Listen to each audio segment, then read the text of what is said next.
যেহেতু যোৱাকালি আমাৰ ইয়াতে কৃষক মেলা আছিল আৰু তালৈকে বুলি কালি গৈছিলোঁ। যিহেতু আমাৰ বেটা আৰু মই ওচৰৰে নৱদুজনীমান তাত নানান ধৰণৰ গছ গছনি সৰু সৰু পুলি ওলাইছিলে, ফল মূলৰ গছ আৰু ফুল গছ বহুতখিনি মানে পুলি ওলাইছিলে। তাৰে মই এটা পুলি পচন্দ হ'ল আৰু সেই পুলিটো আনিছোঁ ৰুবলৈ বুলি। কিনো পুলি আনিছোঁ ৰুবলৈ, আৰু আপোনালোকে ভিডিঅ'টো স্কিপ নকৰাকৈ শেষলৈকে চাব।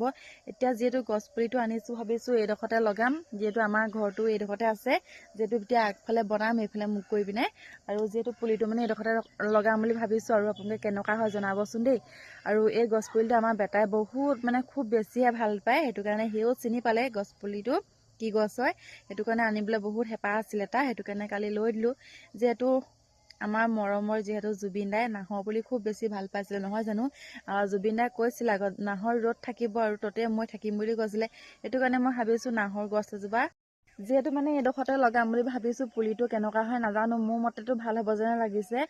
যিহেতু ওলাওঁতে সোমাওঁতে নাহৰ গছজোপা দেখি থাকিম, আৰু আমাৰ যিহেতু মৰমৰ জুবিন দাই কৈ থৈ গৈছিলে য'ত নাহৰ থাকিব ত'ত মই থাকিম বুলি। আৰু এতিয়া আমাৰ মাজত বৰ্তমান জুবিন দা নাই, নাথাকিলেও যিহেতু নাহৰ গছজোপা মুখ আগত দেখি দিলে সদায় জুবিন দা আমাৰ মাজত থকা যেন লাগিব, আৰু এতিয়াও জীয়াই থকা যেনেই লাগি থাকে আমাৰ মনত। কিন্তু এতিয়াও যে মানুহজন একেবাৰে চিৰ জীৱন যেন নাই, যে তেনেকুৱা যেন নালাগে। যিহেতু গান চানবোৰ শুনি গৈ থাকোঁ যে সদায় আমাৰ মাজত তেওঁ জীয়াই আছে, সদায় আকৌ জুবিন দা আমাৰ মাজত আহি গান গাব বা বিহুৱে চিহুৱে আহিব ক'ৰবাত, তেনেকুৱা যেন লাগি থাকে। আৰু এতিয়া ধুনীয়াকৈ এইডোখৰতে মই পুলিটো ৰুই থাকিম, আপোনালোকে চাই থাকিব শেষলৈকে। আৰু আমাৰ ল'ৰা বহুত ইচ্ছা আছে মানে ৰুবলৈ বুলি তাৰ। যিহেতু কালিৰ পৰা কৈ আছে সি নাহৰ পুলিটো মা মই ৰুম। আৰু যিহেতু জুবিন দাক সি বহুত বেছি ভাল পায়, আৰু জুবিন দাৰ গান মানে নহয় বহুত বেছিয়ে তাৰমানে মুখস্থ হৈ গ'ল। আৰু আপোনালোক দেখাই থাকিম আমাক বেটাক মানে গছ পুলিটো ৰোৱা, আৰু আপোনালোকে চাই থাকিব দেই ভিডিঅ'।